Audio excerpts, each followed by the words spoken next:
pescadores dos assentamentos e representantes locais e demais atores, proporcionando o fortalecimento das políticas públicas do Estado do Mato Grosso do Sul. Então, assim, é um resumo bem breve, né, desse projeto, que é bastante denso, e a gente fica bastante feliz dessa oportunidade, né, através de cursos, palestras, capacitações, como é essa de hoje, essa primeira. E hoje nós temos a honra, né, de termos aqui a professora Juliana Carrijo. Não sei se o Victor já entrou. O Victor está aí, não sei quem está conseguindo ver. Deixa eu mudar o meu layout aqui, que eu não consigo ver todo mundo. E aí eu vou ver se o Victor já está aqui. Não, Sheila, ainda não entrou. Não chegou ainda, né? Não. Então, tudo bem. Então, a gente tem a ilustre presença da professora Juliana Carrijo. A professora Juliana Carrijo é médica veterinária, coordenadora, né, do projeto de extensão Centro de Desenvolvimento Rural do Itamaraty. Ela foi idealizadora desse projeto, né, Rede de Soluções Sustentáveis. Então, professora Juliana, gostaria de deixar esse momento que você pudesse falar um pouquinho com a gente, né? Eu fiz só um oizinho aqui da sua apresentação, mas eu gostaria de deixar você falando, e aí eu vou preparar o vídeo para que assim você me dê a dica aí de quando eu projetar ele, tá bom? Fica à vontade, então. Tá joia, gente. Boa tarde, quase boa noite, né? É um prazer estar aqui de novo, agora virtualmente com você, Jane, sua equipe, professor Antônio, né? Somos colegas aí do programa de pós-graduação em agronegócio. E assim, vamos ser breve, porque eu acho que a palestra do professor Antônio, de repente, é muito mais interessante do que esses pormenores. Mas eu tenho muita alegria em estar aqui, porque a professora Jane, assim como a professora Sheila, através da Engenharia de Aquicultura, e todos os outros colegas, eles compõem, né, há algum tempo já, esse grande projeto da UFGD que a gente intitula de Centro de Desenvolvimento Rural do Itamaraty. É um projeto que o vídeo que a gente vai passar vai falar por si só, então não vou entrar nos pormenores, mas eu tenho muita alegria. Eu estou no Itamaraty, nessa comunidade, para quem não conhece, é o maior assentamento da América Latina. Eu sou médica veterinária, então acabo fazendo essa interface também com a produção animal e vegetal, junto com os colegas da FCA, né? E é essencial que a parte de gestão esteja caminhando conosco. Tem muito ainda a ser feito, vocês vão ver pelo vídeo, mas eu acho que todos nós só temos aprendido, né, com o projeto. E o legal é esse projeto do Centro de Desenvolvimento Rural, na realidade, é uma junção de todos esses outros projetos, como esse da professora Jane, né? Então, a gente tenta atrair novos colaboradores, novos parceiros, nacionais e internacionais, e por isso a gente desenvolveu esse vídeo. Então, se vocês gostarem, depois compartilhem também, e se quiserem se juntar a nós, né, a nossa super equipe multidisciplinar aí de tantos professores de todas as áreas de conhecimento, serão muito bem-vindos, porque a comunidade não só do Itamaraty, mas todos os assentamentos ao redor, né, o Aba da Serra, Dorcelina, entre outros que tem no Brasil todo afora, precisam realmente dessa união entre os gestores públicos, a universidade e a comunidade. Então, pode passar, Sheila, agradeço o convite, viu, professora Jane? E da minha parte é isso. Muito obrigada.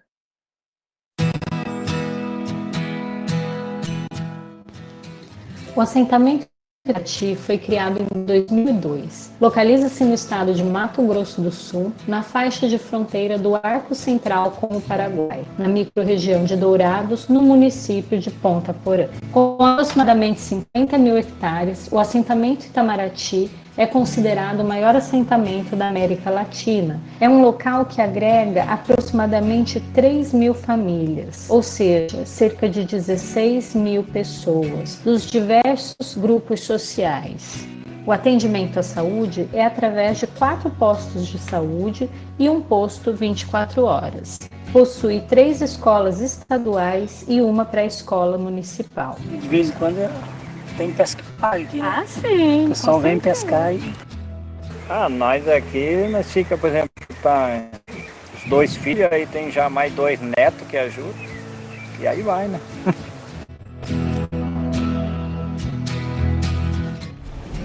Quando eu tinha 7 anos, eu não sabia nem pedir água em português. Eu fui criado onde só dava alemão, né, na campanha também no Rio Grande do Sul. É necessário fortalecer a identidade local do Itamaraty, resgatar a sua história e valores existentes desse território, visando promover o bem-estar e a qualidade de vida dos assentados na busca de soluções sustentáveis.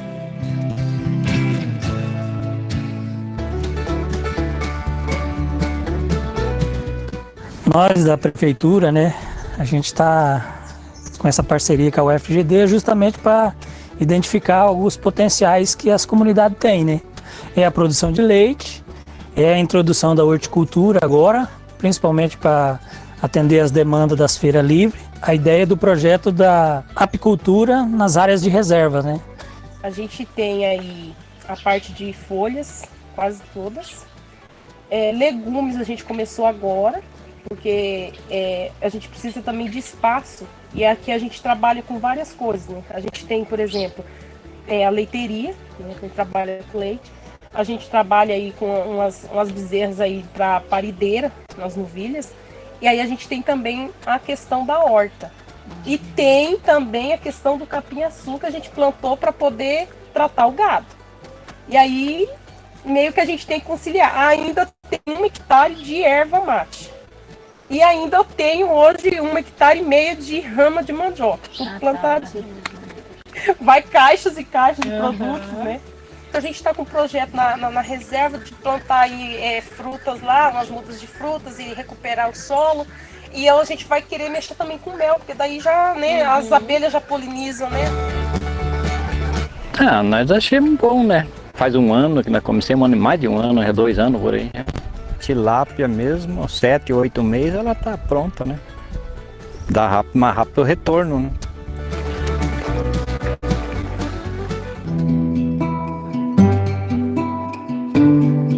O projeto nasce da percepção de alguns professores da universidade que já desenvolviam ações de extensão ou pesquisa no assentamento Itamaraty. Uma parceria mais integrada, né? Um diálogo mais horizontal construída coletivamente, procurando estar alinhado com os objetivos de desenvolvimento sustentáveis da Agenda 2030 da ONU.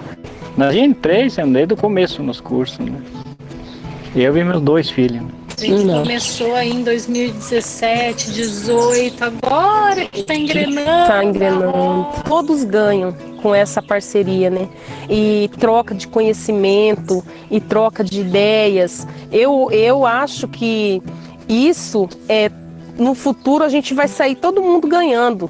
Porque é um precisando do outro. É isso que quando a gente trabalha em grupo, que a gente tenta colocar na cabeça das pessoas, que uns precisam dos outros. Ninguém trabalha sozinho, ninguém cresce sozinho. Vamos lutar muito para que a UFGD permaneça na nossa vida, permaneça na nossa comunidade, porque hoje a gente tem a UFGD como uma parceira assim, especial. É a questão da extensão. Traz a UFGD dentro. A partir do momento que você conhece a realidade, que a gente tem esse desenvolvimento, a coisa começa a fluir. Nossa, aqui no Itamaraty, depois da vinda da UFGD para cá, é nítida. Existia muito a vontade de aprender. Não foi a UFGD que trouxe o que a gente precisava, a gente falou o que a gente precisava, entendeu? De gestor, que todo mundo quer ouvir de gestor. Quando a UFGD veio para cá, ela transforma assim, a situação das pessoas, assim, o conhecimento. Porque ninguém queria esperando assim, um tanque pronto. Mas o fato de vir ensinar e falar assim, ó, eu vou ensinar vocês aqui e vocês andam com as próprias pernas. Não dá para você, não tem condição. Você está aqui agora, me de vocês estarem virtualmente. Então a ideia é que o projeto se torne uma resolução sustentável. Por isso, o movimento rural do Itamaraty e suas parcerias é essencial para que dê continuidade a essas ações e que a gente promova sustentavelmente o desenvolvimento local, né, e uma melhor qualidade de vida para todas as pessoas.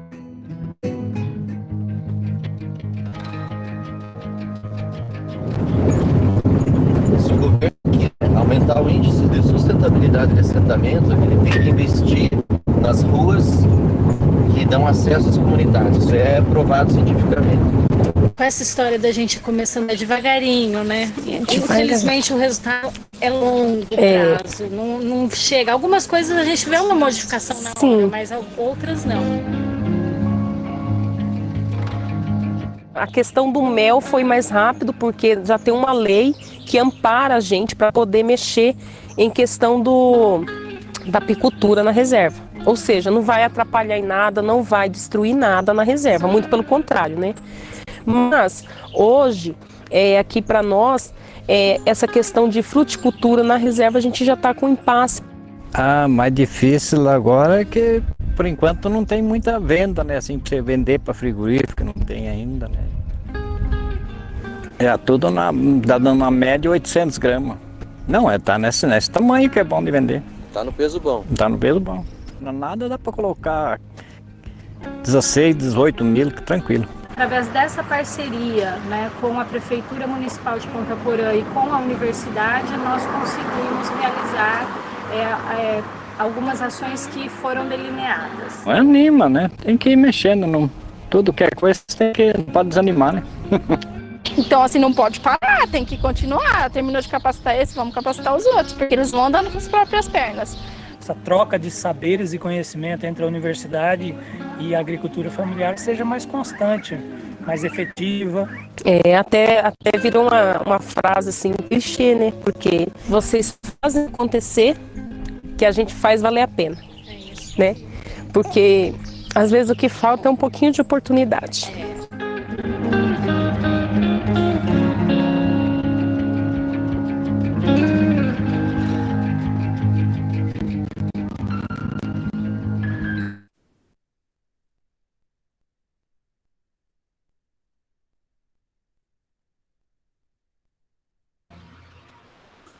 Vocês conseguiram ver o vídeo certinho? Estava travando um pouquinho, né, para alguns, mas muito emocionante, professora Juliana, parabéns. Eu fico muito emocionada também, porque eu conheço essa turma toda, tive o privilégio, né, de fazer, faço parte ainda, é muito bom poder contribuir.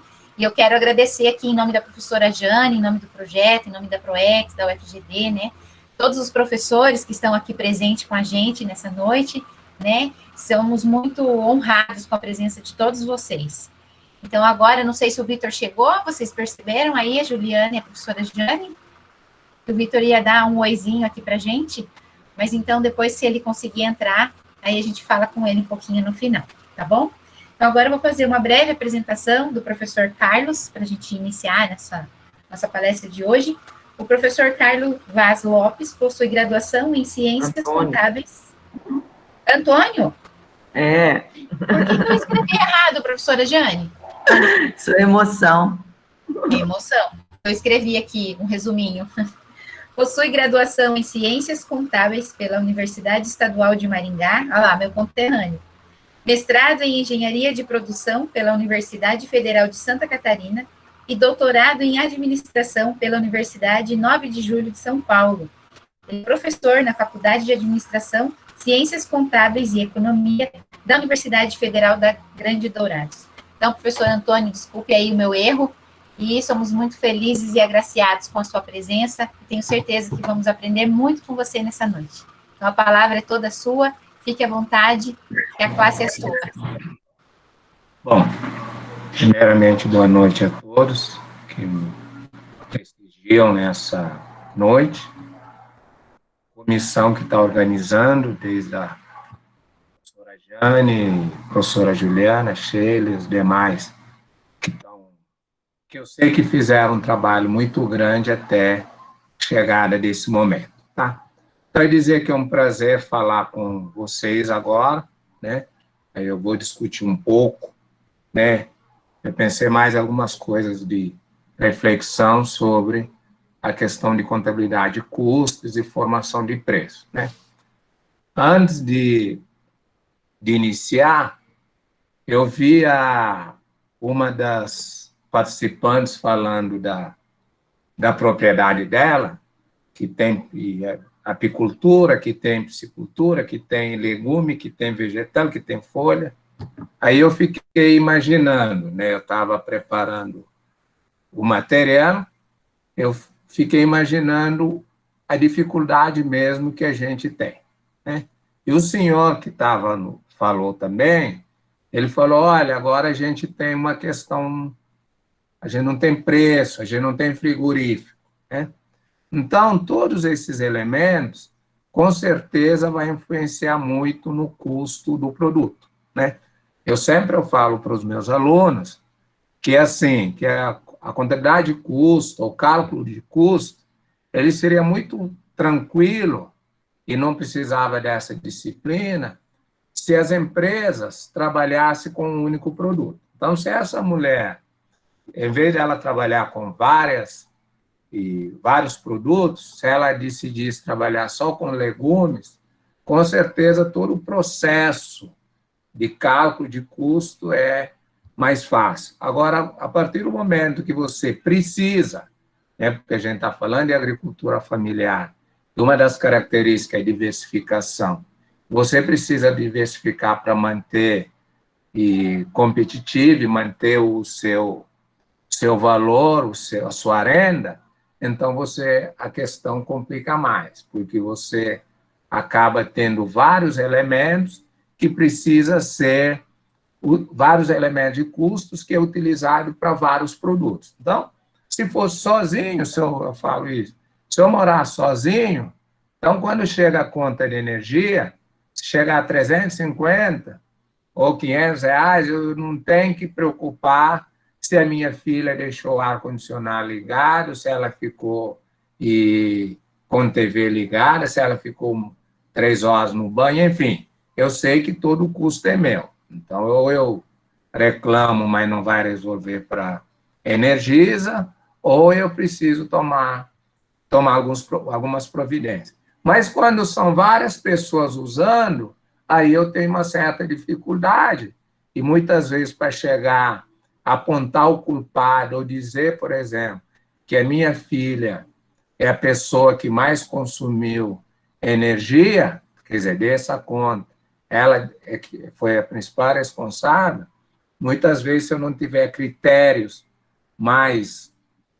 melhor classificado, melhor apurado, eu posso correr o risco de cometer o erro. Então, o custo, o cálculo do custo, ela tem essa questão, principalmente porque você tem, e graças a Deus isso é muito bom, é louvável que você tem várias atividades, mas também um controle efetivo, uma apuração efetiva de custo, talvez ele comece a te dar algumas pistas para dizer que alguma atividade que você está demandando muito esforço, você está colocando muita energia em alguma atividade, que ela não é a melhor atividade, né? Mas o fato de, quando a pessoa falava de apicultura, que ela vê como uma grande fonte, como uma grande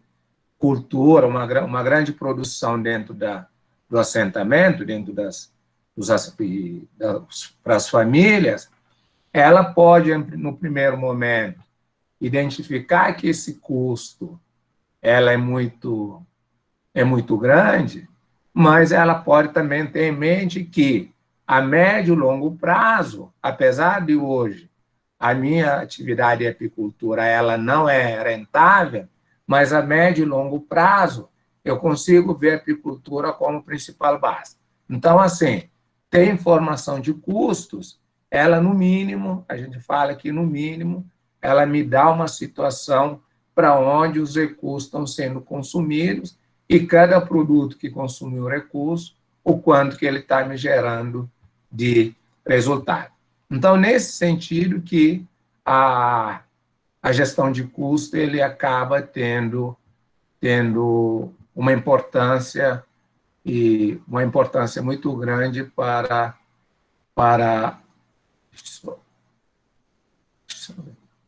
uma importância muito grande para as organizações, independentemente do tipo, né, se é de agronegócio, independentemente do tamanho e independentemente da quantidade que produz. Então, independentemente de todos esses fatores, ele seria é necessário, né? Então, alguém já falou, eu sou Antônio, então sou professor aqui da UFGD, e eu tenho trabalhado ao longo do tempo com essa temática de custo, formação de preço, etc, etc. Né? Então, para me iniciar aqui, é assim, pessoal, antes, se tiver alguma questão, pode abrir o microfone, que a gente discute, e a gente discute, tira dúvida, etc, etc. Tá? Eu vou falar um pouco, talvez, alguns momentos, para a gente preservar algum tempo para discussão. Né? Eu acho que mais do que tudo seria discussão. Né? Então, eu coloquei aqui, para iniciar, algumas sentenças que eu peguei em alguns trabalhos. Né? Então, por exemplo, muitas vezes, o valor que o agricultor recebe pelos produtos colhidos, produtos vendidos, é menor que os gastos com os insumos necessários para a sua produção. Né? Então, muitas vezes, alguns produtores têm essa nítida sensação de que o preço tem essa nítida sensação, e acontece muitas vezes na prática, que o preço que ele recebe, principalmente quando houver super safra, oferta e demanda e oferta, que é muito menor do que o custo de produção. Só que para ele ter esse valor, ele tem essa certeza, ele precisa, no mínimo, identificar o custo de cada produto. Aí tem uma outra passagem que ele fala o seguinte: por que você não anota todos os gastos que você tem na propriedade? Aí o produtor responde: olha, se eu fosse anotar todos os gastos, eu não ia nem produzir. Né? Então, são algumas frases que mostram que o produtor ele vive esse dilema, ele vive esse problema de se achar, considerar que o preço não é suficiente para cobrir os custos, mas muitas vezes eles não têm. Né? Então, por que ele precisa ter? Mesmo que ele saiba que o valor não cobre, mas é importante que ele tenha anotado para ele identificar onde ele pode reduzir. Claro que quando a gente fala de redução de custos, a gente sempre tem que pensar que essa redução ela não pode, em hipótese nenhuma, prejudicar o atributo do seu produto. Então, se aquela participante, aquela senhora, está apostando na apicultura, ela falou ali durante a entrevista de apicultura, de usando as reservas, de usando alguma coisa no sentido de apicultura orgânica, talvez na hora que ela vai ter a produtividade dela, na hora que ela vai calcular o custo, ela pode identificar que o custo é maior que o preço, mas ela tem que tomar muito cuidado na hora de redução de custo para ela não tirar do produto dela os atributos. Então, se eu vou comprar o produto por ser orgânico, então, se ela tirar o orgânico, se ela tirar o que caracteriza o produto dela como orgânico, ela começa a ter dificuldade. Ela reduz o custo, mas automaticamente ela vai perder as vendas. Então, não vai fazer muito sentido eu reduzir os custos e, junto com a redução dos custos, reduzir o preço. Aí a gente vai ver mais na frente que, quando essas duas coisas caminharem junto, eu não consigo o sucesso que é a empresa produzir, trabalhar com lucro e ainda vender o produto que atenda a satisfação dos meus clientes. Né?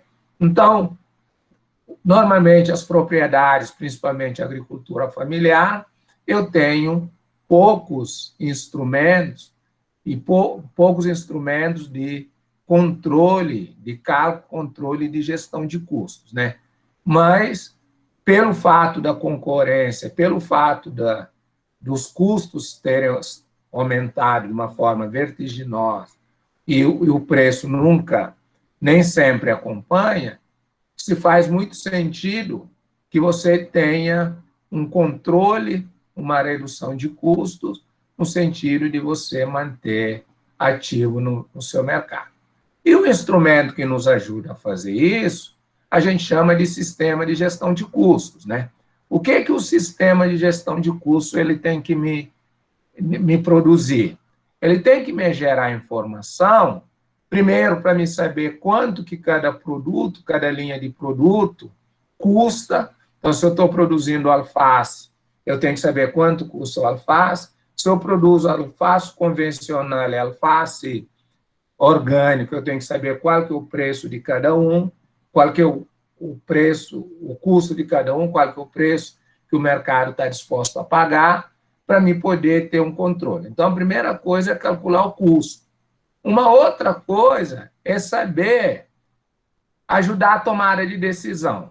Então, se eu estou produzindo esses dois tipos de alface, com base nas informações de custos, eu posso enxergar que o alface convencional não é o mais produtivo, que talvez eu deva incentivar a minha produção de alface orgânica. Assim como eu tenho que saber se eu devo expandir, né, por exemplo, quando a pessoa fala de acrescentar uma nova cultura, considerando que eu tenho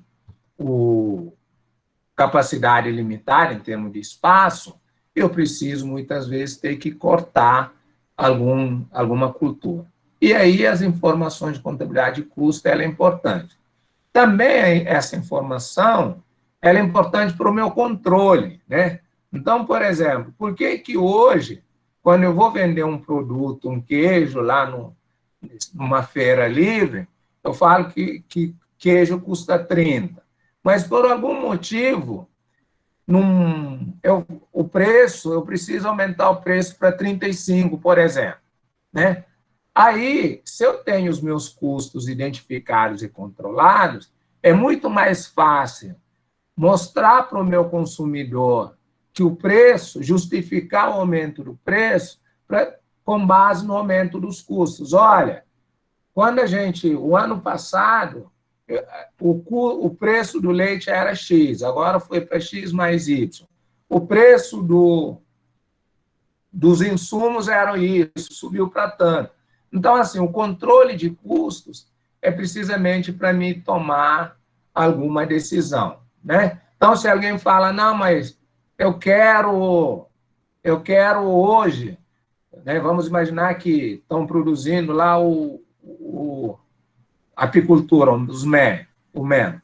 Aí, daqui a pouco, chega ali um grupo de professores lá da UFGD, pede para entregar, sei lá, 1 tonelada de mel por ano, só que faz um ABV da vida e define um preço, né? E aí, hoje, vamos imaginar que você vende a 14 o quilo, né? E aí, alguém pede que você vende uma quantidade maior, só que, em vez de 14, é o preço de 13. Então, você precisa tomar a decisão se você aceita essa encomenda ou não, né? Então, esses descontos, você só vai conseguir fazer de uma forma efetiva, ou da melhor, se você tem todos os seus gastos controlados, né? Então, o custos, a contabilidade de custo, ela serve basicamente para esses 3 elementos, né? Um é tomada de decisão, né? Várias decisões entre aceitar ou não um preço, é decidir se aumenta ou não a produção de uma determinada cultura, é controle para ver que itens do meu custo aumentou de um período para o outro. Quando eu estava iniciando a minha atividade de produção de legumes, por exemplo, eu tinha planejado que o custo de cada tonelada seria 120, mas ao final da produção eu vi que o custo da tonelada foi para 150. Então, o controle de custos, ela é de suma importância para que eu tenha esses dados para me tomar essas decisões, né? Então, sem esse controle, eu tenho uma certa dificuldade para agir de uma forma mais científica ou com base em informações mais acertadas, né? Então, a ausência desse sistema de custos, ela não é algo específico da agricultura familiar, né? Ela não é algo específico de pequenas empresas, ela é coisa que permeia em todos os tipos de organização, independentemente da atividade que ela trabalha, do tamanho, às vezes ela não tem todo esse controle de custo. Então, se a gente pensar no agronegócio, eu tenho grandes propriedades, né, que não têm um sistema efetivo de gestão de custos, né? Claro que quando eu tenho propriedades maiores, eu tenho empresas maiores, que eu tenho, consequentemente, maior resultado, maiores vendas, talvez, mesmo que eu não controle bem os meus custos, o impacto, pelo menos o impacto dentro da rentabilidade ou do bolso, eu podia chamar, do bolso do dono, é menor quando eu falo de uma empresa pequena, né? Que você precisa utilizar o máximo de espaço e da melhor forma possível para que os seus resultados tenham maior efetividade. Então, por isso que se faz necessário. Então, a gente vê que várias decisões são tomadas e nem sempre ela ajuda no futuro da propriedade. Ele contribui para a continuidade da propriedade, porque ela não está alicerçada nessas informações, né? Então, a gente não tem, infelizmente, várias empresas, várias do agronegócio não tem. Claro, a gente vai comentando mais na frente que ela não tem, até talvez por algumas dificuldades que o cálculo ou a apuração do custo nos remete, né? Então, eu só colocando aqui a agricultura familiar, então, trata de grupo social de proprietários, pequenas quantidades de terra, que residem em pequenas comunidades e que utilizam normalmente a força de trabalho de sua família para desenvolver e comercializar sua produção, né? Então, aqui teria 3 características da agricultura familiar.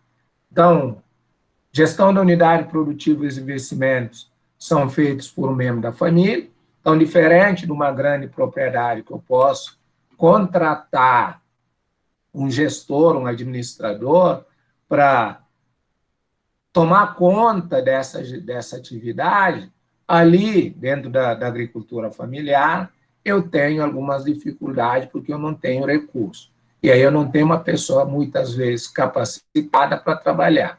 E aí que fica muito interessante esse trabalho do Centro de Desenvolvimento Regional, do desenvolvimento do Itamaraty, o projeto no sentido de capacitar na questão de gestão, porque já está dizendo que a gestão da unidade é feita por um membro da família que muitas vezes não tem esse conhecimento. A maior parte do trabalho é exercido pelos membros da família e a propriedade dos meios de produção pertence à família que é responsável pela unidade produtiva, né? Aqui teria mais umas outras características, como sistema de produção socialmente articulado, intensivo em trabalho e práticas produtivas. Então, essa intensificidade do trabalho muitas vezes prejudica a questão de gestão de tempo, mas aqui eu queria chamar a atenção pelo papel, apesar dessas dificuldades, pelo grande contribuição com base no IBGE 2018. Né? Então, ele está dizendo que mais de 50% da alimentação consumida no país é originário da agricultura familiar. Em 2018, o total de estabelecimentos, né, de agricultura familiar era em torno de 84%, apesar de eles terem uma área de 24,3%. Né? Então, com uma área de 24,3, ele é responsável por 84% das propriedades existentes. E é responsável, né, pela economia de 90% dos municípios com até 20 mil habitantes. E se a gente olhar o nosso estado, com certeza, ele está muito mais presente. Então, aqui, né, 70% é responsável, 70% do feijão, 34% do arroz, 87% de mandioca, 30% de bovino, 50% de aves, etc., etc. 60% do leite. Então, isso reforça a importância da agricultura familiar. Se é importante, se é necessário, o que precisamos cuidar? Precisamos cuidar de questões de gestão, e entre eles gestão de custo, de forma que os produtos tenham maior lucratividade e, com isso, as pessoas que trabalham de forma intensiva, né, a família trabalhando dentro da propriedade, consiga desfrutar dos resultados oriundos da sua atividade, para evitar, né, que um grande problema é evitar o êxodo rural e fixar mesmo as pessoas no campo. Então, a agricultura familiar, essas informações, com certeza você já conhece, então isso é de suma importância para que as empresas, as pequenas empresas tenham, né? Então, algumas informações, por exemplo, você ter ganhos obtidos e ajudar a tomar decisão de planejamento, de investimento. Eu quero comprar uma ordenha, eu preciso ter as informações para dizer, olha, essa ordenha custa tanto, eu vou conseguir, vai me proporcionar tanto de rendimento, tanto de resultado, eu consigo pagar e eu consigo recuperar o investimento daqui a tantos anos, né? A questão de planejamento de produção. Por que eu preciso ter essas informações de custo? Talvez antes de iniciar, de decidir produzir uma determinada cultura, eu vou já saber de antemão que essa cultura, em algumas condições, ela é inviável, né?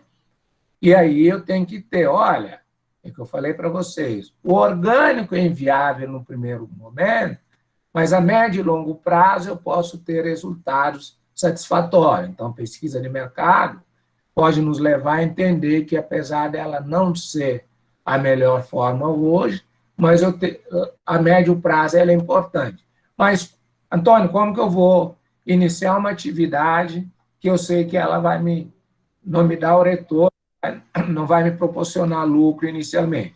Bom, é possível fazer isso? É possível. Só que, para isso, você tem que saber que você tem que ter seu capital de giro, você tem que ter capacidade de financiar alguns períodos até que esse produto comece a ser lucrativo. Então, vamos imaginar, eu inicio uma nova cultura, eu tenho que ter todo o custo de preparação do solo, de introdução de nova cultura, de muda, etc, etc, etc.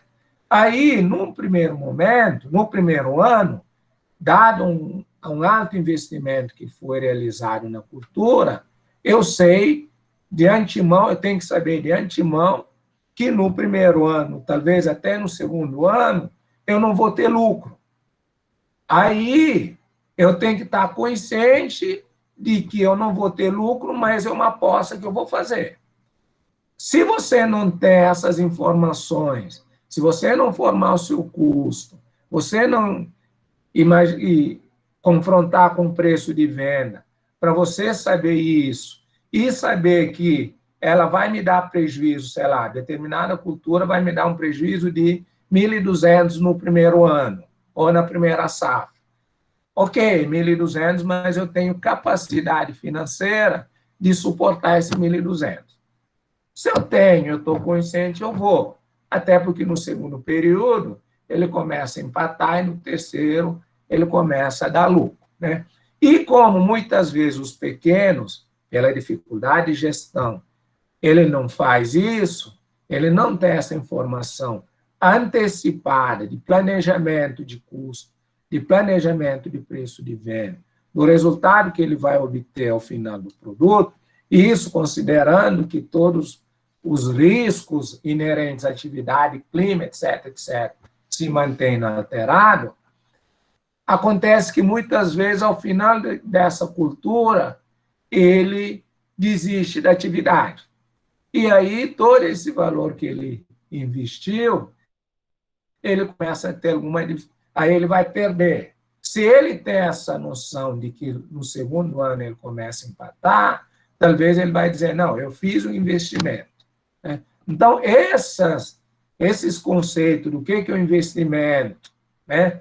O que seria aqueles gastos que eu vou ter, mas que ele vai ser utilizado em vários períodos. Então, o agricultor familiar, o pequeno agricultor, a agricultura como um todo, agronegócio como um todo, o que ele tem que ter? Ele tem que ter algumas noções de investimento, o conceito claro de investimento e de despesa. Então, quando eu compro, eu vou lá, eu compro uma muda que eu vou usar em 3 anos, ok? Então, eu vou plantar essa muda, mas nas próximas 3 safras, eu não vou ter que comprar essa muda, o que eu teria que fazer? Então, aquele valor da muda, eu não posso atribuir só o primeiro período. Eu tenho que dizer, olha, a muda custa R$1 essa muda, mas eu vou usar ela por 3 safras, ok? Bom, se eu vou usar essa muda por 3 safras, eu tenho que dizer que o custo da minha muda por safra não é de R$1, mas é de 33 centavos, já que ele vai ser utilizado em vários períodos. Então, essa questão de investimento, eu vou ter que fazer cerca, eu vou ter que gradear a terra. Então, quando essas atividades é utilizado para mais de um período, o certo, o ideal deve ser feito a divisão por esse período. Se eu colocar isso só num período só no período que ele foi feito, e aí a contabilidade tem esse papel, diferentemente do fluxo de caixa, dizer que o dinheiro da cerca saiu nesse ano, mas eu tenho que entender que essa cerca, essa muda, ela vai para vários anos. Eu não posso atribuir, porque senão aquele período ele vai ter prejuízo. E se eu for mexer com cana, então no primeiro ano, na primeira safra, eu tenho adubação, eu tenho custos maiores. Então, uma primeira coisa que eu queria chamar a atenção é nessa classificação, que ao identificar o custo, primeira coisa é tentar entender, e na área do agronegócio isso é muito comum, dizer que a minha muda de cana é de 3 anos. Então, se a minha muda de cana é de 3 anos, eu não posso atribuir esse valor que eu desembolsei, que eu gastei no primeiro ano, é apenas um período. Por quê? Se eu faço isso, na hora que eu vou fazer um planejamento, eu tenho muita dificuldade de introduzir uma nova cultura. Por quê? Porque todo o início de uma nova cultura, ela tem um gasto, ela tem um custo muito elevado. Então, por isso que a gente tem. Aqui ainda comenta que existe uma carência de controle de relatórios gerenciais, especialmente nas pequenas propriedades, onde a agricultura familiar está presente. Então, uma das coisas até que eu vou trabalhar um pouco mais agora, para desenvolver, junto com os alunos, algumas técnicas, alguns sistemas de controle gerenciais, fácil de manuseio, para me levar para algumas propriedades. Então, eu coloco à disposição, se tiver alguns produtores que tenha dificuldade, que estejam dispostos a dizer, eu preciso ter um controle de custo da minha atividade X. Aí eu gostaria de, junto, fazer uma conversa, entrevista, no sentido de começar a proporcionar, elaborar em conjunto com essas pessoas, né? Então, isso, sim. Tem uma produtora, né, e ela não conseguiu entrar, até mesmo por uma questão de internet lá no Itamaraty, e ela já fez essa solicitação. Ela produz queijo e entrega na feira, e ela tem uma grande dificuldade de colocar preço nos seus produtos. Então, essa já seria aí uma possibilidade de trabalhar junto com ela na disciplina que você está desenvolvendo, até como um estudo de caso prático, né? Depois eu vou passar o contato dela, e assim, além disso, elas estão com uma associação de mulheres, né? Então, são mulheres que estão produzindo para a feira. Hoje, além do Itamaraty, elas já estão entregando também em Ponta Porã, elas estão com essa limitação de botar o preço no produto, que é exatamente isso que você está abordando agora. Então, já tem estudos aí para vocês desenvolverem um bom estudo de caso. Legal, obrigado mesmo. Vamos fazer.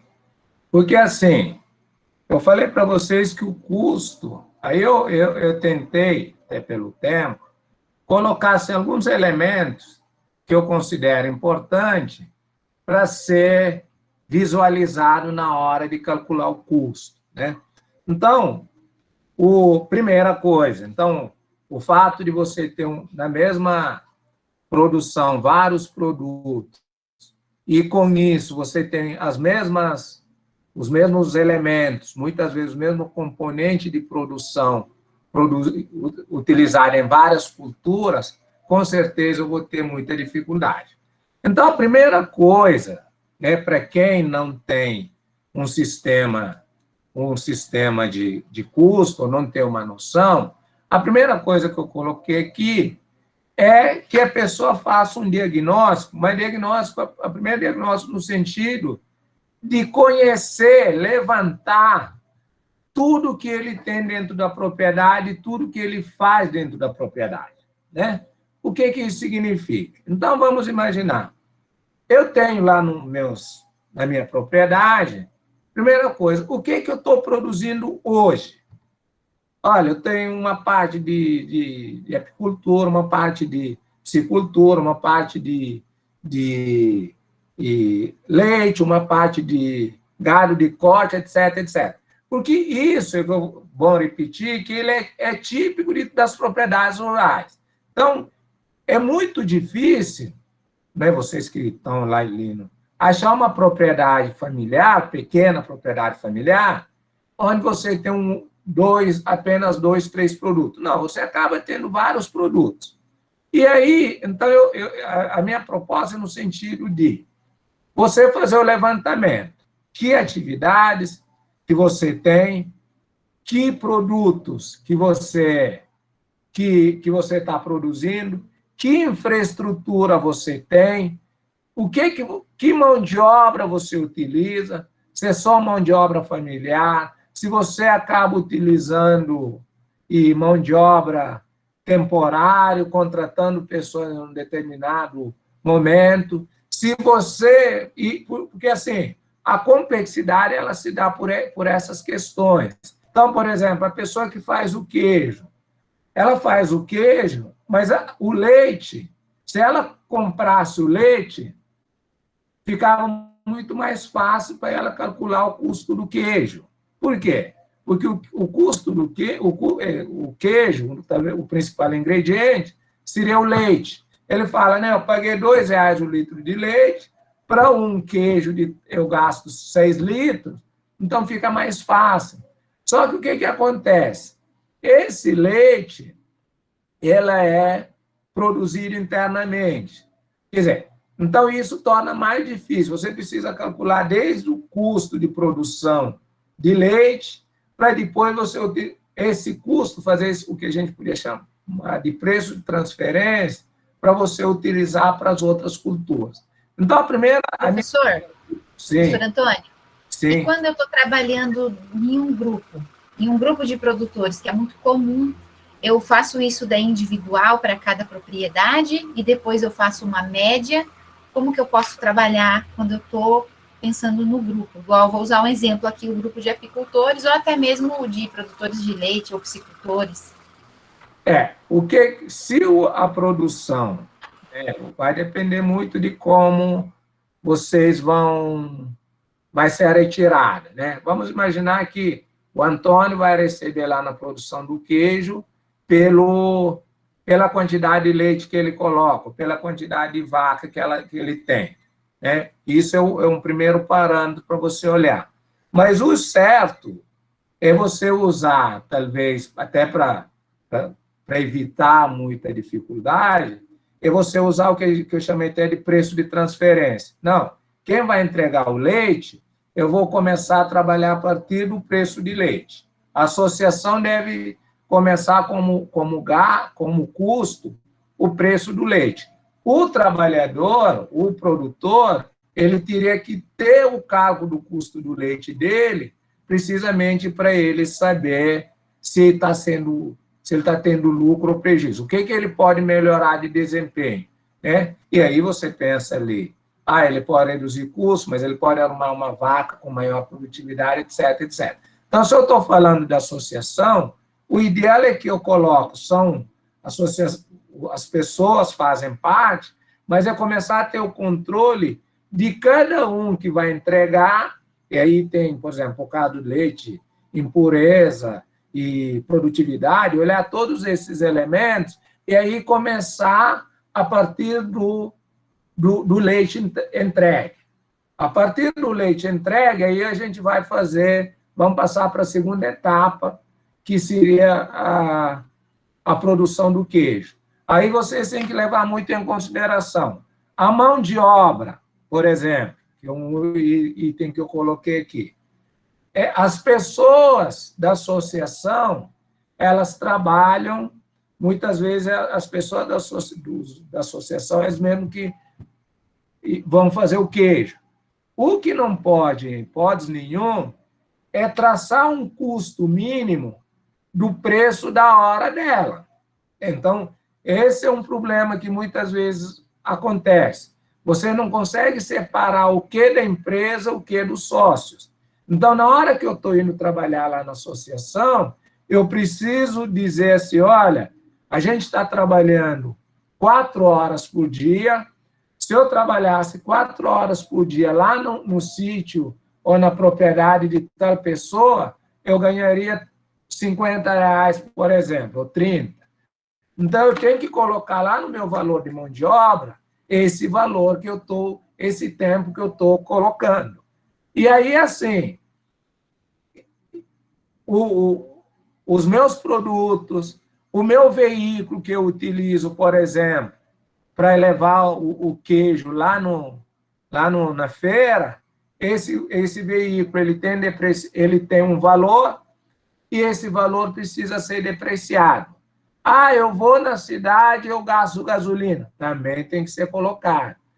Eu gasto, está lá na minha casa, eu estou utilizando uma máquina para fazer queijo.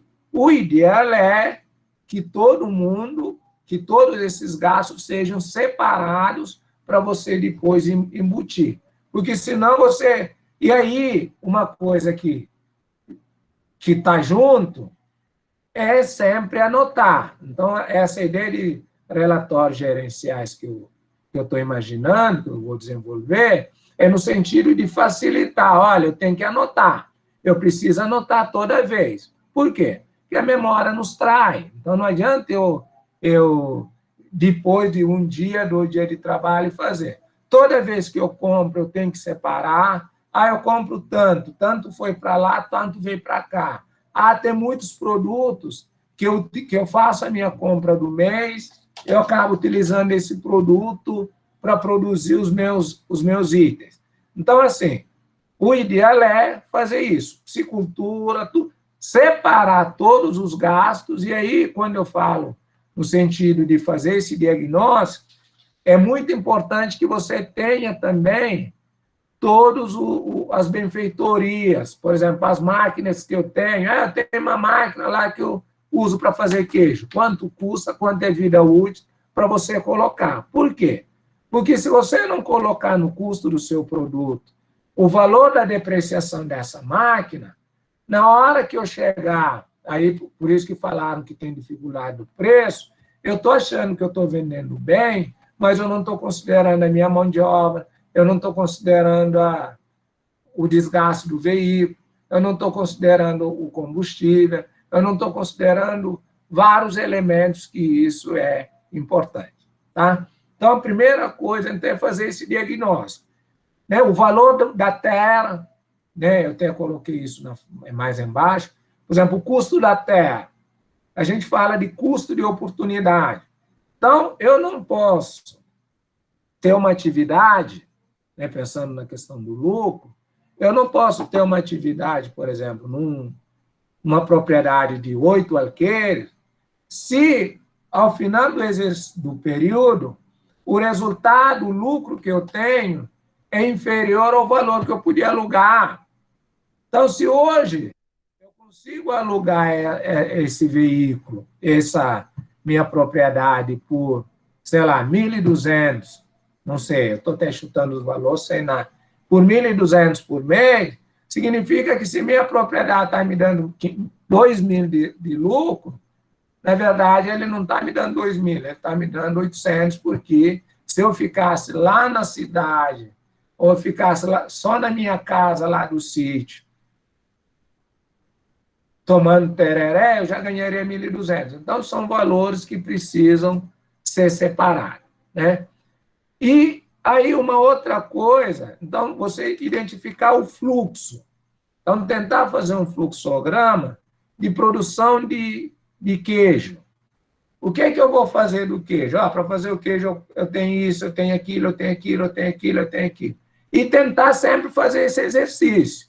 Se estão fazendo em associação, ou mesmo se não tiver associação, eu recomendo muito que isso seja feito e seja, a gente chama de um custo padrão, e ela seja revisto periodicamente, né? Então, hoje você fez uma receita, né? Fazer receita. Para fazer queijo, eu vou tanto. Daqui um período, você olha, na hora que você vai fazer o queijo, você vai lá, pega a receita para ver se não faltou, né? Então, esses elementos, é importante para você poder quantificar o seu custo do seu produto, né? Professor Antônio, nós temos uma pergunta aqui no chat, que ele fala um pouquinho do que você está abordando aqui agora, né? O Adenildo, e nós já agradecemos a sua presença, Adenildo, diz assim: para o agricultor familiar, o mais complexo é ele quantificar o valor da mão de obra. Então, como ele deve colocar o valor da mão de obra para inserir nos custos de produção? Vi que o professor abordou agora exatamente essa questão, então, por isso que eu perguntei acho que é para amarrar, né, as perguntas para aqui. Tá, não, obrigado. Então, a mão de obra, até coloquei aqui, valorar a mão de obra. É difícil mesmo. É difícil por dois motivos, né? Dois motivos principais. Primeiro, você não tem um valor, muitas vezes você não tem um valor de referência. Não está dizendo assim, olha, ele ganha R$100 por dia. Então, a primeira dificuldade é isso. Então, para resolver isso, se você trabalha todo dia, então você usa como alternativa quanto que se eu fosse fazer queijo lá na casa da Maria, quanto que eu ganharia? Não, eu ganharia R$80. Se eu fosse fazer esse mesmo trabalho lá numa outra propriedade, quanto que eu ganho? Então, isso é a primeira coisa. Identificou esse valor. R$80 seria o meu dia. Bom, eu trabalhei o meu marido e meus filhos. Então, a gente teria que dizer, se eu estou dedicando, os três estão dedicando o dia inteiro na produção, eu teria que fazer esse valor, e assim, além do salário, teria que ter o salário mais os direitos, né? Isso teria que estar computado, não é só, eu ganho por 1.200, o que eu teria mais de benefício? Teria que ter isso. Então, no mínimo, é fazer isso. E aí, posteriormente, aí você fala assim, não, mas o Antônio, no dia 19 de março, o Antônio trabalhou aqui R$80. Só que o Antônio não ficou só numa atividade só. O Antônio trabalhou lá com as vacas, trabalhou lá com alface, trabalhou lá na piscicultura. O que eu tenho que fazer para atribuir esse custo ao produto? Eu tenho duas alternativas. é tentar identificar o tempo que eu dediquei a cada um dos produtos, né? Ah, eu dediquei 60% do tempo ali, 30% no outro e 10% no outro. Aí eu vou dividir, vou atribuir para esse produto, né?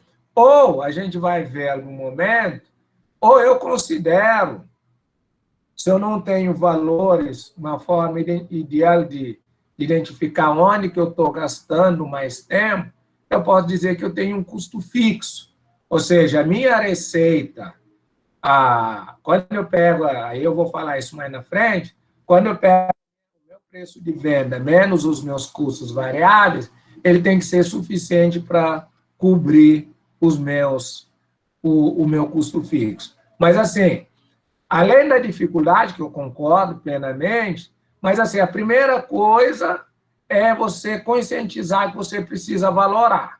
A partir do momento que você fala que você tem que valorar a mão de obra, mesmo que você não identificar de uma forma certa aonde que ela foi, você decidiu de colocar tudo como o custo da propriedade, ela vai fazer parte do custo. Então, se eu dividir de uma forma não tão certa, ela é 10 vezes melhor do que não considerar, ok? Então, vamos imaginar, eu falo assim, eu estou dizendo que 60% do meu tempo eu estou dedicando à pecuária leiteira. Mas não é 60%, não. Eu acredito que seja 40%. Ok, ela não está 100%, não está bem calculado, mas na hora que eu estou calculando, eu estou levando esse elemento de custo. Então, isso é muito importante e precisa fazer. A depreciação eu já comentei, o custo financeiro tem que levar em consideração, o transporte para aquisição e venda de materiais, ela precisa ser levada em consideração. Então, por exemplo, isso, pessoal, ela é muito importante na hora de negociação. Então, se eu estou vendendo esse queijo para um grupo, se a pessoa vai buscar na cidade, se eu vou lá, levo 30 queijos para um determinado lugar, ela é diferente de se eu tenho que levar para vários lugares. Se a pessoa busca na propriedade, é um valor. Se eu tenho que levar um outro valor. Então, são todos elementos que eu preciso ter controle sobre isso, né? Transporte, a energia, dependendo da atividade, ele acaba tendo um valor muito elevado, que eu preciso ter um controle específico sobre isso, tá? Então, Antônio, o Jean pede para dar um enfoque nos custos indiretos. Eu sei que uns desses aqui, né, foram classificados como diretos e indiretos, mas acho que facilitaria a compreensão. E nós temos aqui vários produtores, né, também te ouvindo, então, só para eles entenderem essa diferença. Tá. Aqui eu já vou chegar ali. A gente tem, por exemplo, algumas classificações de custos. Por exemplo, essa classificação aqui, que eu falei para vocês, fazer mapeamento de processo, para você olhar, olha, por exemplo, se eu estou falando de uma lavoura, eu tenho os gastos iniciais para a produção, eu tenho os gastos de pós-colheita, eu tenho despesas financeiras, eu tenho os custos fixos, etc, etc. Então, assim, lá no custo, a gente separa em várias classificações. Uma das classificações, que eu chamo os meus custos de direto e indireto, né? O que é custo direto? O custo direto seria aquele custo que eu consigo identificar de uma forma objetiva ao produto, de uma forma direta ao produto.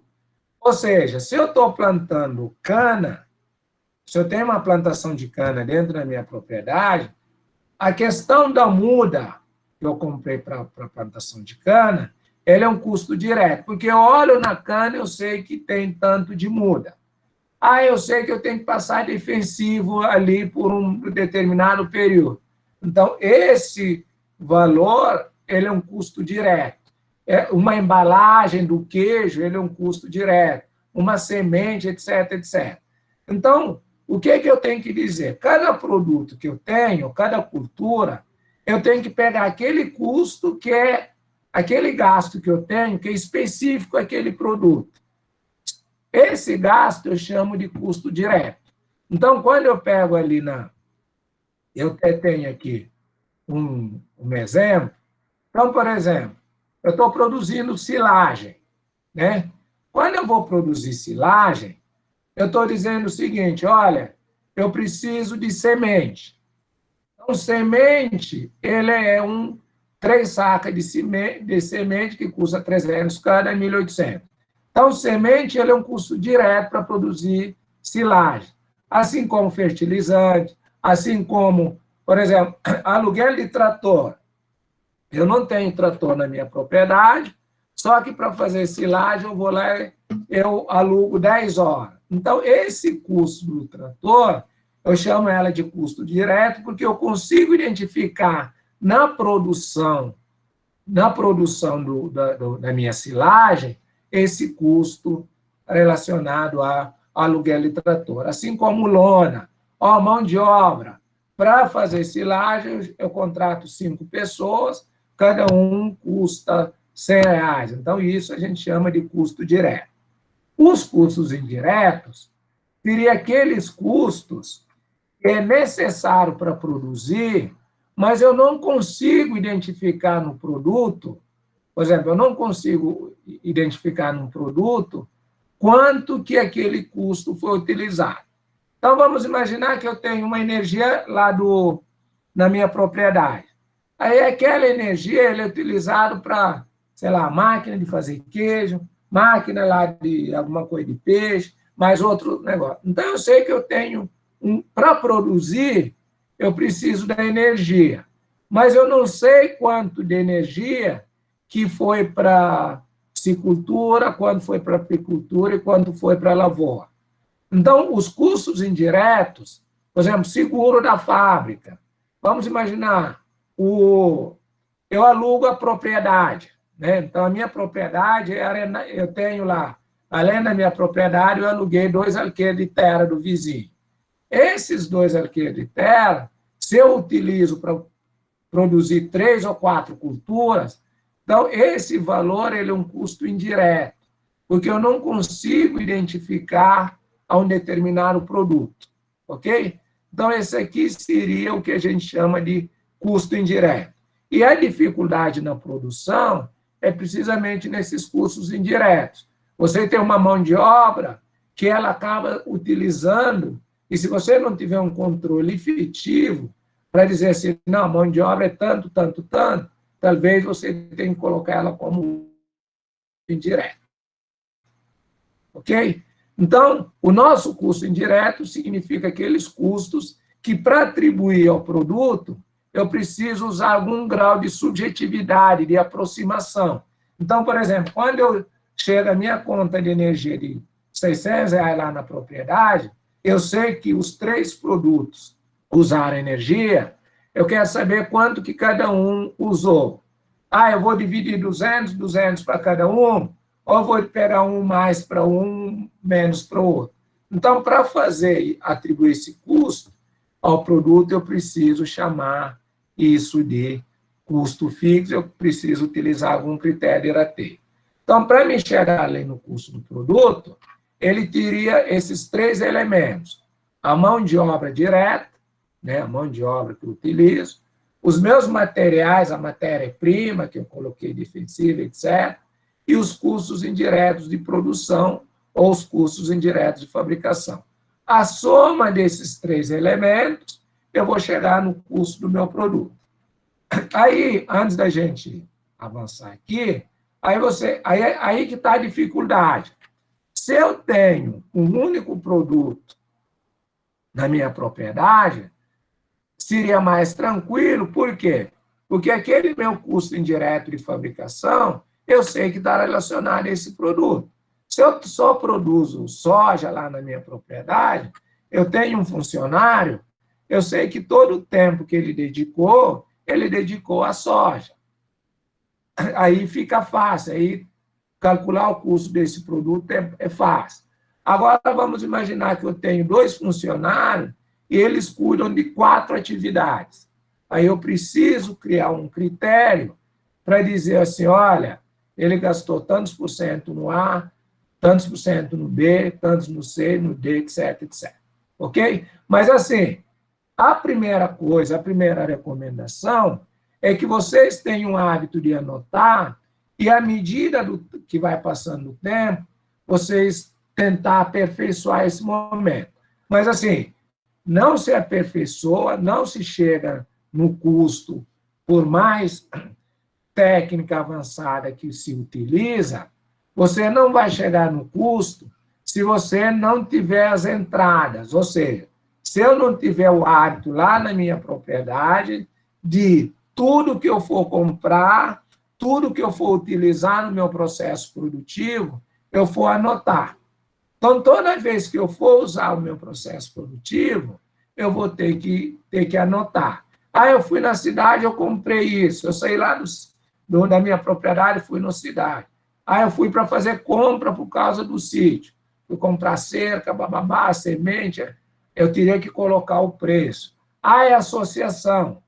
Ou a gente vai comprar para um grupo, ou vai para o custo da associação, ou, se não, cada um contribui com o valor, para a gente poder chegar. Então, o primeiro exercício, que nesse momento eu considero mais importante para a gente dar um salto nessa questão de controle de custos, é ter esse hábito de anotar. Ah, onde que eu vou anotar? Talvez, num primeiro momento, vocês pegam um caderno, pegam uma agenda, criam o hábito de pegar a nota fiscal, guardar a nota fiscal, e aí você chegou. Eu fui lá na cidade, eu fiz uma compra de R$600, ok? Bom, eu chego aqui, eu vou dizer, eu tenho 3 produtos. Aí eu vou olhar na nota, né? Dizer assim, ó, dessas compras que eu fiz, 150 aqui foi de defensivo para o produto A. Ah, eu comprei tanto que é de vacina para vaca, eu comprei mais tanto. Então, a partir desses R$600, você tem que distribuir. Aquele custo que é direto, eu consigo distribuir ela de forma fácil. Eu olhei vacina deu R$175. Então, vacina está na produção de leite. Ah, defensivo foi para a produção de hortaliças. Ah, isso aí foi para a produção de mel. Então, você vai colocar o que você consegue identificar. Aí você começa a formar. Ah, mas, Antônio, aí ficou R$80 que é para os 3 produtos. Aí você vai começar a fazer um exercício. Desses 80 que eu vou fazer, quanto que eu vou usar para o A, quanto vou fazer para o B. Ah, muitas vezes eu não uso no momento, eu não sei nem quanto que eu vou usar. Então, na hora que eu vou utilizar, eu deveria ter esse A. No início é fácil? Não. É difícil fazer esse controle, até porque a gente precisa estar quebrando regra. A gente não está acostumado a fazer isso. Mas, à medida do possível, você começa a ter esses elementos e você começa a ter vício, né? Então, hoje a gente tem algum celular que já tem várias planilhas que daria para fazer, mas hoje ainda eu falo, pega uma agenda, pega um caderno e coloca cultura, alface. Aí tudo que é ligado à alface você coloca. Tudo que é ligado a leite você coloca e você vai começar a ver o que a gente tem. Então, por exemplo, eu coloquei aqui um exemplo de mão de obra. Esse caso, ele ficou muito mais fácil porque eu estou falando de mão de obra externo, né? Então, por exemplo, aqui no caso seria cultivo de uva orgânico. Então, o que a gente vinha orgânico? Aí eu tenho essa produção. Então, colheita de uva, Aí eu fui lá, eu contratei. Aí eu sei quanto que é o valor da diária, quantas pessoas ficaram, e aí chega no valor final. A dificuldade é quando eu tenho, que acontece muito, é quando as pessoas trabalham. O que eu podia fazer aqui? Primeira coisa, então, é ter esse preço básico da pessoa, né? Eu tenho, os três trabalhamos durante 10 dias, né? Fizemos 10 dias trabalhando nessa questão aqui, ou dedicamos 80% do tempo aqui. Aí você vai dizer qual que é o seu salário e divide por esse valor, ok? O meu salário é R$ 1.500, então cada dia divide por 30, cada dia ganha tanto, etc. Você vai chegar nesse valor, né? Então, por isso que eu coloquei, né? Então, que quando é terceirizado é fácil, é a mesma coisa quando eu compro leite para produzir queijo, né? Porque eu já sei, já tem um valor do preço. Aí eu coloquei que a mão de obra como custo fixo, né? Ela funciona muitas vezes como custo fixo, que é quando eu tenho um funcionário, por exemplo, na propriedade, que ele ganha R$ 2.000, por exemplo, e ele vai trabalhar todo dia em várias atividades. Então, não posso considerar esse salário de mão de obra como um custo, ela como um custo fixo. Tá? Aqui, uma outra classificação de custos é o que eu chamo o meu custo de produção, em custos fixos e custos variáveis, né? Eu acabei de falar para vocês um pouco de custo fixo. O custo variável seriam aqueles custos que alteram ou que modificam de acordo com a quantidade produzida, né? Então, eu coloquei que muda. Então, muda. Se eu for lá decidir que eu vou usar um alqueire da minha propriedade para plantar uma determinada cultura, eu sei que as mudas vão ser X. Se em vez de um alqueire eu decidir que é meio alqueire, então as mudas vão reduzir. Então, dependendo da quantidade de área que eu vou produzir, mais vai ser o meu valor de muda, de insumo, mais vai ser o valor do fertilizante, etc, etc. Então, isso a gente chama de custos variáveis. São aqueles custos que vão modificar de acordo com a quantidade. Se eu não produzir, se por algum motivo eu não produzir cana, eu não vou ter custo de muda de cana.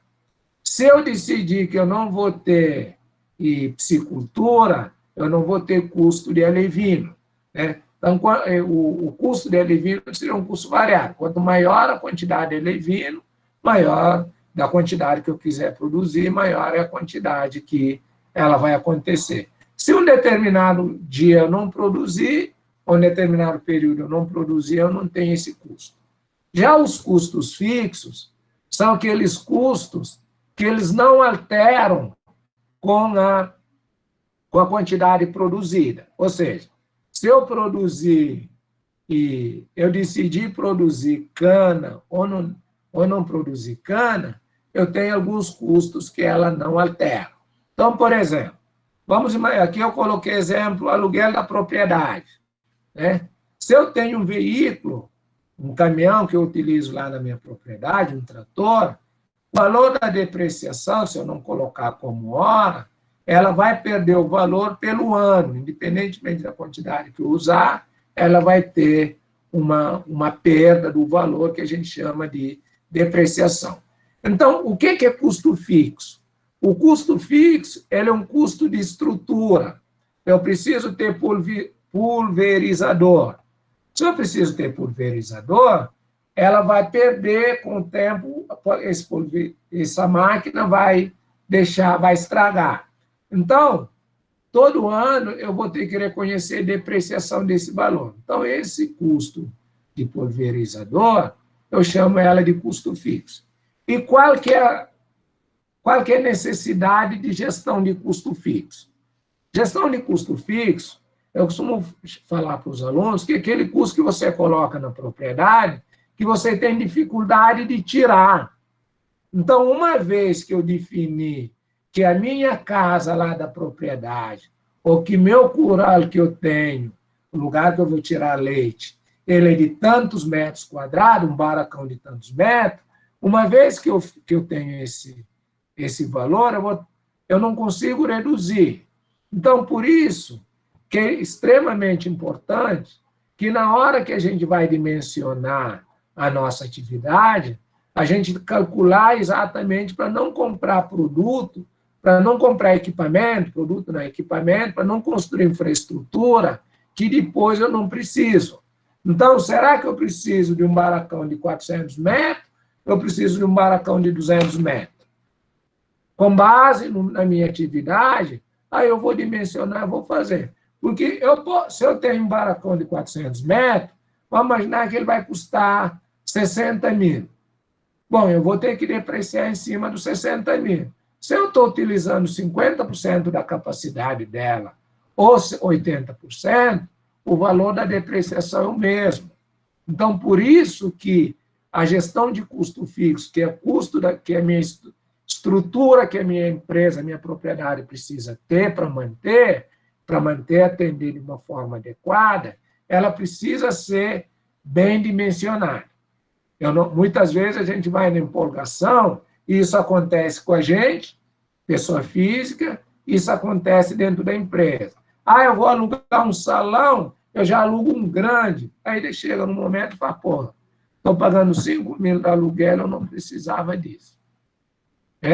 Então, assim, dimensionar bem, porque o custo fixo, uma vez definido, você tem dificuldade em tirar.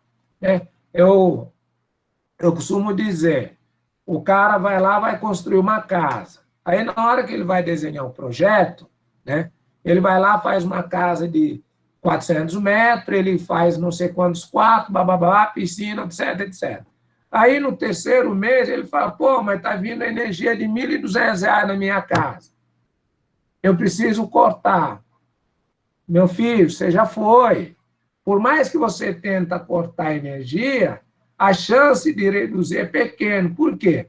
Porque a sua capacidade, o seu dimensionamento da casa, você fez uma casa com piscina, com isso, com isso. A não ser se você fez essa casa, aí tem que dormir sem ar-condicionado, esvaziar a piscina, aí sim.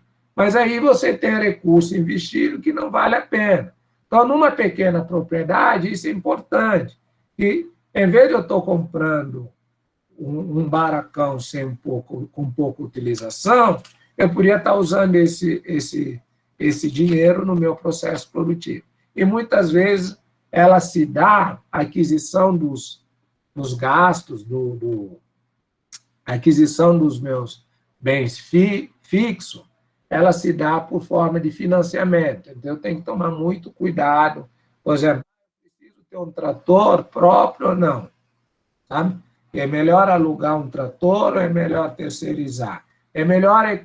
E isso, eu fiz há um tempo atrás um trabalho dentro das pequenas agriculturas. Eu sei que alguém falou da associação, a associação é importante, claro que precisa ser bem gerenciada, mas, assim, às vezes eu tenho um trator. Será que a minha propriedade ela precisa de um trator? Às vezes eu tenho um funcionário fixo, eu preciso de um funcionário fixo ou não? Às vezes não é melhor alugar o trator, às vezes não é melhor comprar o trator através de uma associação, porque uma vez que eu compro um trator, sei lá, 50 mil, eu vou ter esse valor. Se eu não tenho capacidade, se eu não tenho necessidade de usar, eu vou ter custo do mesmo jeito. Então, por isso que tem que tomar bastante cuidado na hora que a gente tem que fazer. Aqui, eu coloquei um exemplo de custo indireto de fabricação. Então, por exemplo, trator.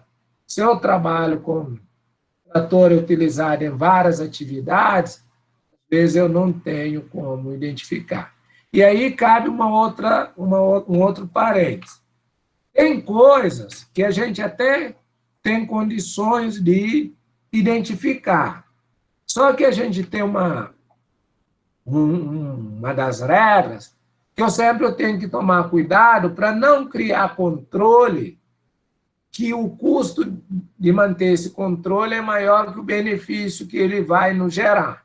Então, vamos imaginar o seguinte, eu tenho 700 litros de óleo diesel, que eu usei lá na minha propriedade, eu utilizei para 5 atividades.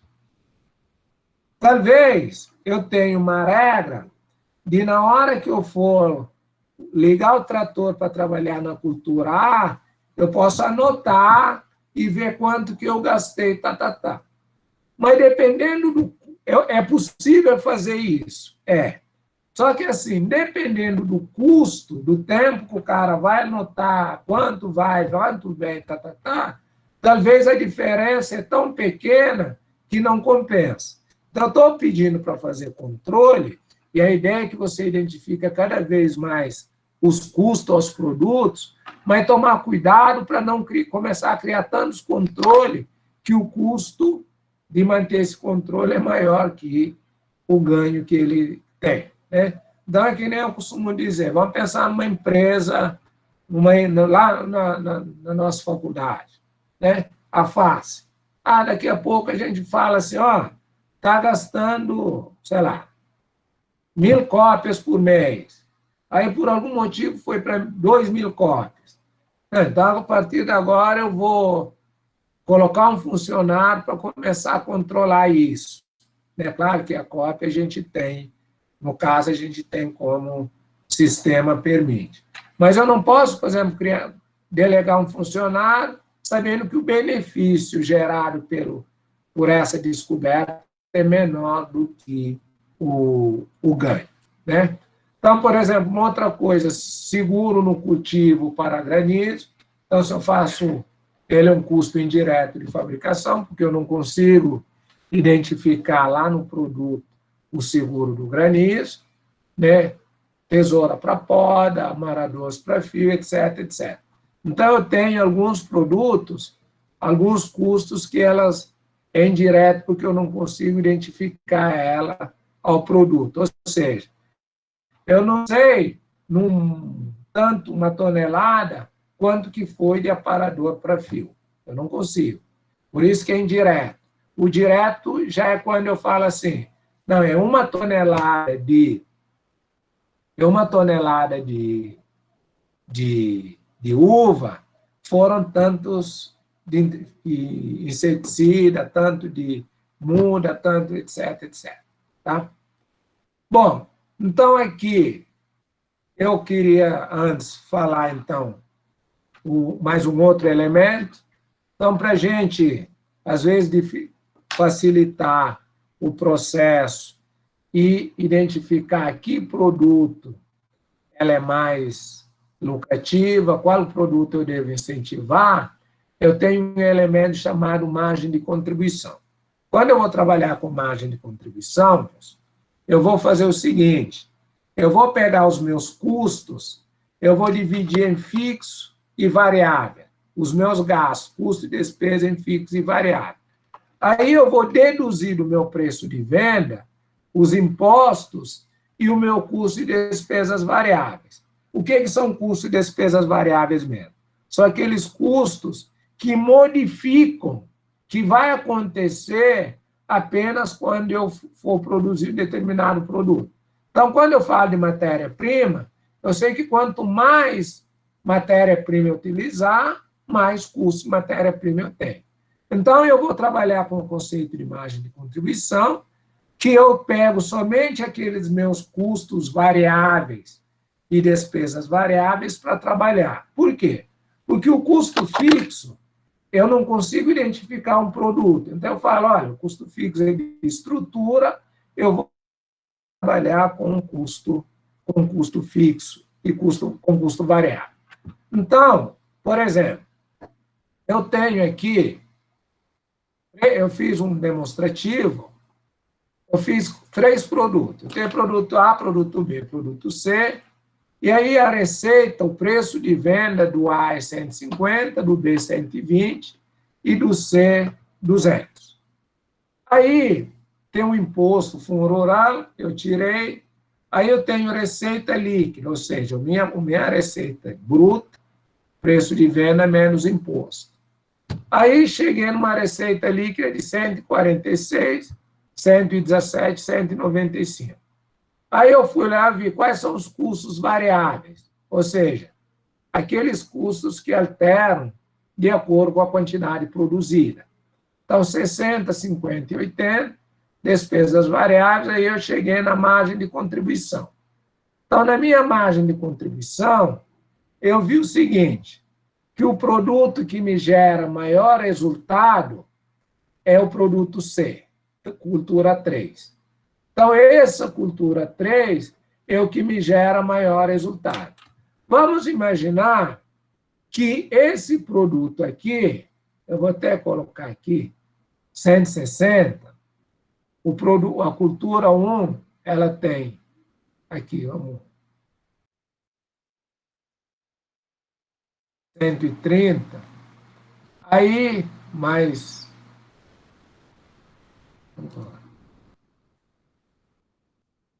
140, aí ela está me dando um prejuízo, né? 46, está me dando um prejuízo aqui, vamos lá, de R$ 9,90, não é bem esse valor. Então, se ela me dá um prejuízo aqui, o que significa?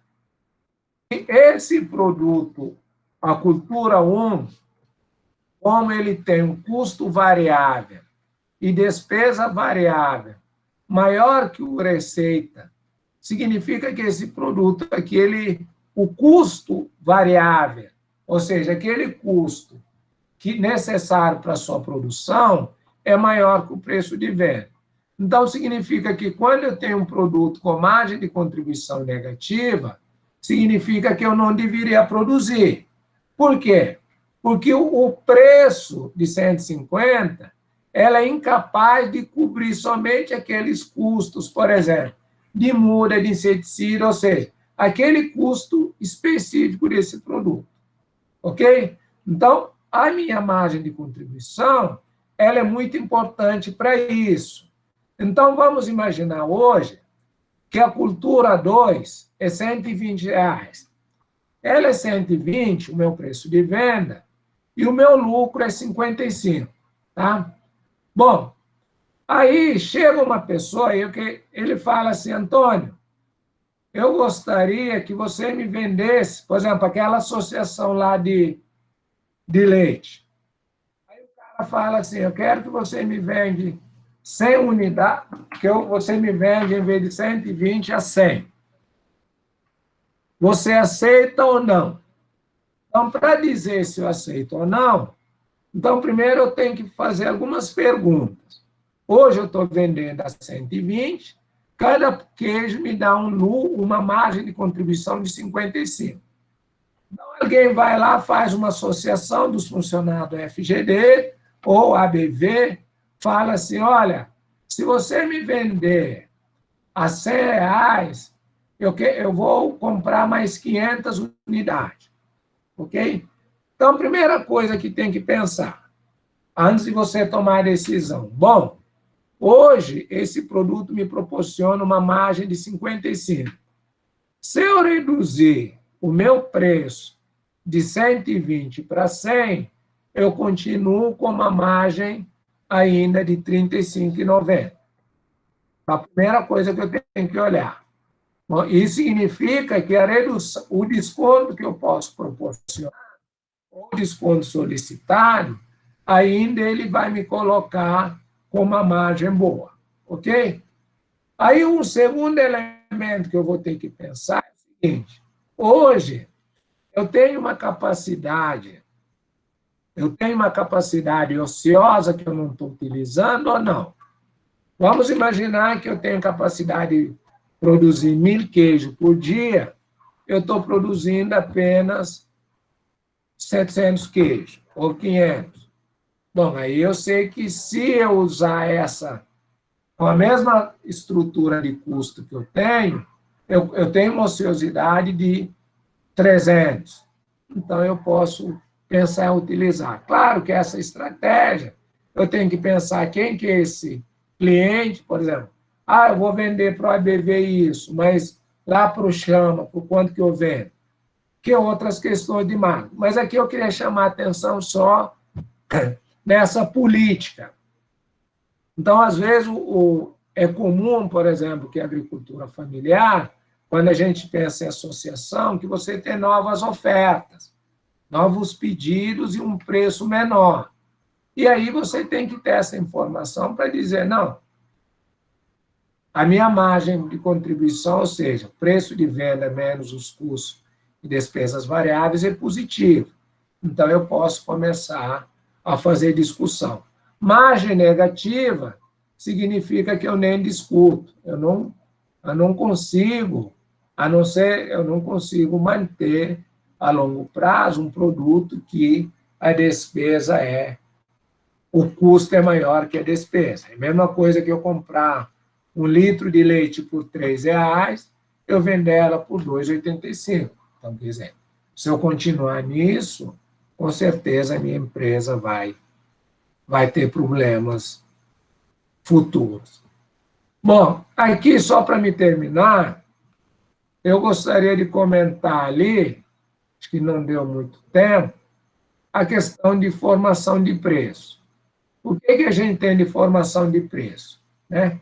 O que a gente discutiu agora, a gente vê que a contabilidade de custos, ela não é, principalmente se eu pensar numa economia onde você está tendo vários concorrentes, então eu posso deixar claro para vocês que quem define o preço, eu não posso usar o custo para definir o preço. Ou seja, o meu queijo custou 25, aí eu quero ganhar R$10 em cada queijo, eu vou vender por 35. Isso é possível se o meu queijo é totalmente diferente dos demais, eu não tenho um concorrente que venderia o mesmo queijo. Aí eu sou o dominador, eu que vou definidor de preço. Se não for isso, eu tenho que utilizar aquela minha informação de custo, por exemplo, que o meu custo é 20, eu tenho que usar isso para usar o preço do mercado. Vamos imaginar que hoje o meu produto, a alface que eu vendo, é igual à alface dos demais, e aí eu quero vender alface, a produção da minha alface é de R$1,20, aí eu quero ganhar 50 centavos para cada um, então meu preço seria R$1,70. Só que o mercado hoje vende o alface por R$1,50, ok? Então, o que significa?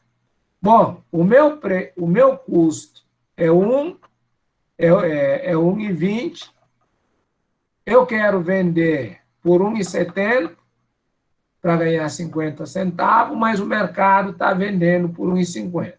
Se eu bater o pé que eu quero vender R$1,70, eu não vou vender nenhum, né? Eu vou continuar com a minha alface estragando. Aí, o que eu vou usar o meu custo? Bom, eu sei que o meu custo é R$1,20. Apesar de eu queria ganhar 50 centavos para vender R$1,70, como o meu custo, como o preço do mercado é R$1,50, então eu posso vender a R$1,50. Eu sei que eu não vou ter o lucro que eu desejava, mas também eu sei que eu não vou vender o meu produto abaixo do custo. Então, nesse sentido, que é a formação do preço, né, a empresa deve estabelecer o valor pelo qual irá vender os seus produtos, né? O preço justo, então eu tenho que buscar um preço justo, que ele vai cobrir os meus custos e proporcionar um lucro e pagar os impostos. Então, se eu vender por R$1,50, eu cubro os meus custos e ainda eu consigo ter imposto e ter lucro, mas não é o lucro desejado. Então, o preço de venda leva em consideração então, outras variáveis, né, custo e despesa, outras variáveis, que é mercado, etc, etc. E aí, o ideal é encontrar um equilíbrio que você consegue manter um preço no mercado, próximo do mercado, e que você consiga ter lucro. Por isso que a gestão de custo é importante. Eu vou gerenciar o meu custo para saber que o meu desejo era R$1,70, mas eu vou vender R$1,50, ainda não vai ser ruim para a minha empresa, já que o custo do meu produto é R$1,20. Né? Então, aqui, para finalizar, eu coloquei aqui, então, modelos de formação de preço. Eu tenho um preço orientado pelo custo, o custo determina o preço de venda, Mas isso se aplica mais quando você tem monopólio. Isso é que nem a Energisa com a gente. Então, a Energisa, ele fala assim, olha, o meu custo é tanto, o preço da energia vai ser tanto. Se eu não quiser comprar, eu não vou ter energia. Então, eles podem fazer isso. Aí eu tenho orientado para o mercado, a lei de oferta e demanda, né, e ação do concorrente que vai determinar o meu preço. Se eu tenho concorrente que está reduzindo o preço, eu preciso estar atento. E aí é importante ter os elementos de custo, porque muitas vezes eu começo a baixar o preço a ponto de que o preço seja menor do que o meu custo. Quer dizer, eu começo a receber várias propostas de redução, se eu não tomar cuidado, eu começo a vender com preço menor. E aí não vai valer a pena a minha empresa fazer todo o esforço para vender. E aí tem um que utiliza a teoria econômica, quando você vai usar demanda, oferta e custos para fazer. Ok, pessoal? Eu acho que pelo tempo que fui atribuído, eu termino aqui a minha apresentação e eu abro para perguntas. Obrigado aí a todos pela participação. Antônio, nós te agradecemos imensamente a sua fala, a sua presença. Esse é um tema extremamente motivador para a comunidade no qual o projeto está inserido. Acredito muito que com essa pandemia passando, né, a sua presença lá no assentamento será de extrema importância. Nós discutimos todas as semanas, nós nos reunimos. Uma das nossas propostas é fazer uma cartilha de perguntas e respostas, no qual o custo, o preço, a diferenciação seja fácil para a comunicação. E nós vamos precisar muito do seu apoio aí para a formulação desse processo de formação desse projeto. Eu deixo aqui a minha fala, né, do agradecimento da Juliana e do Jean, que estavam aqui conosco, mas pediram licença para sair e agradeceram muito a sua fala e a sua participação, mas com carinho especial, eu queria falar sobre a Cícera. Ela estava aqui participando de todo o processo, com uma limitação, né, da sua internet, mas ela pediu, por favor, peça ao professor Antônio para levar o seu projeto também para o assentamento Aba da Serra. Então, a Cícera, que é uma querida, também pediu para que você não esqueça dela durante as suas aulas e coloque também a Cícera e também o assentamento Aba da Terra como um dos propósitos de pesquisa dos alunos aí de custo. Então, nós temos agora mais um projeto para continuar falando da gestão de custo. Queria aqui agradecer imensamente, eu sei que nós vamos ouvir daqui a pouco algumas outras considerações, mas os professores que estão presentes aqui da FACE, professor Narciso, professor Régio, que daqui a pouco também vai estar com um dos nossos módulos falando também sobre a questão de finanças. Eu queria agradecer muito a professora Cidinha, que também aceitou nosso convite de estar aqui, a Secretaria de Agricultura de Iguaçuí, minha terra natal, com todo carinho, está aqui conosco.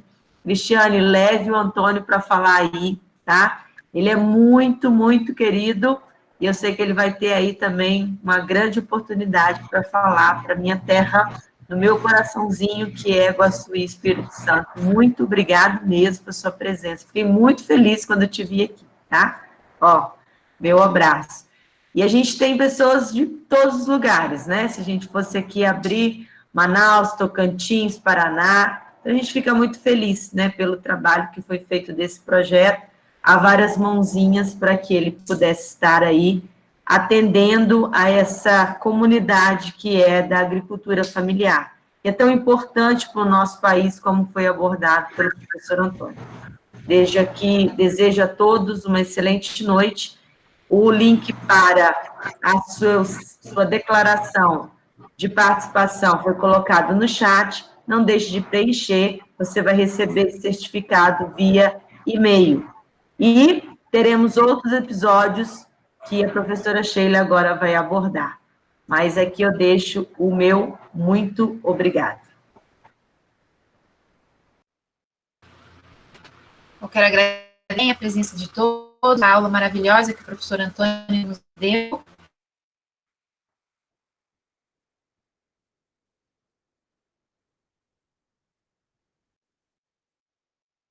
E a gente vai ter a presença do professor Caio. Eu não sei se o Lucas tem aí na tela, Lucas, fácil.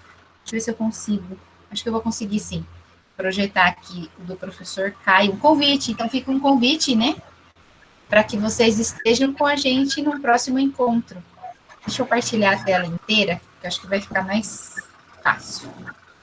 A tela inteira. Me avisem se vocês estão conseguindo ver, tá? Ainda não. Ainda não? Agora sim. Apareceu? Sim? Agora eu não vejo vocês. Conseguiram ver? Agora sim. Está apresentando. Sim? Ah, legal. Obrigada, professora Jane. Então, a gente tem aqui já um encontro marcado para o dia 26, aqui ainda no finalzinho desse mês. O horário é o mesmo, né, que foi hoje, às 18 horas, no Mato Grosso do Sul. Então, quem estiver em outros estados, a gente tem a honra de recebê-los aqui, né, através das ondas, né, da internet. E o professor Caio vai estar falando sobre economia solidária, produção, trabalho e renda. Então, vocês são todos convidados e nós ficaremos muito felizes se todos vocês que estiveram aqui hoje puderem estar com a gente também nesse próximo capítulo. E não vai acabar por aí, tá? Então, esse é o próximo do professor Caio. Depois a gente tem também a presença do professor Régio, que deu um oizinho ali, que eu vi que ele ligou a câmera, deu um oi. O professor, então, Régio vai falar sobre finanças para agronegócio, então, um assunto também bem legal. Então, fica aí o nosso convite a todos vocês. Ah, do professor Régio vai ser no dia 8 de abril, certo? Lucas, quer complementar alguma coisa?